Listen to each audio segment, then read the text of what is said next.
Well, so the sort of the thing that makes being a journalist so interesting right now is that we've reached a point where once upon a time it was very hard to get inside the companies that shape so much of what we experience and how we experience it, because the people working there were very idealistic and very loyal to the leadership. And we're now at a phase where there's some,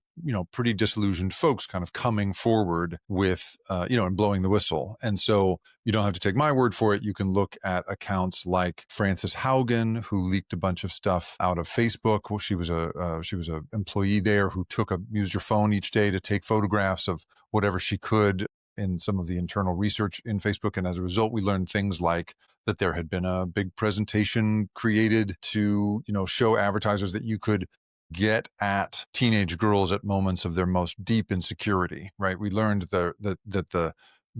the all-encompassing drive for profit was causing these companies to, in many cases, do very openly immoral things. And then, the most recent example is a very fascinating book by Sarah Wynne Williams, who was a top global policy person at Facebook, joined the company specifically because she knew that Facebook was going to be such a powerful part of politics. And she convinced them to create this role for her at a time when nobody really was thinking about that. And before she knew it, she was,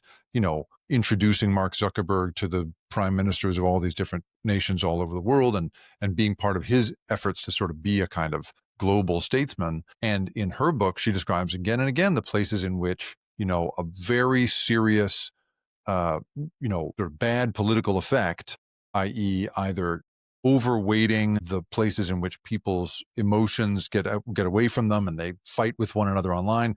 overweighting toward that as opposed to what you would in theory want in a democracy, which is to bring people together for rational debate. She just sort of shows again and again in that book that the way the system is optimized for engagement so that you will stay on it as long as possible and be exposed to as much advertising as possible means that it turns out not to be a great place for debate, and that in many ways the business model was working against making us a more civilized society. And so for me, that's the sort of headline, is like this thing that was supposed to bring us all together and is marketed as a instrument of community and connection has turned out to be an extremely divisive thing. And that's because that's been the best way to make money in that business.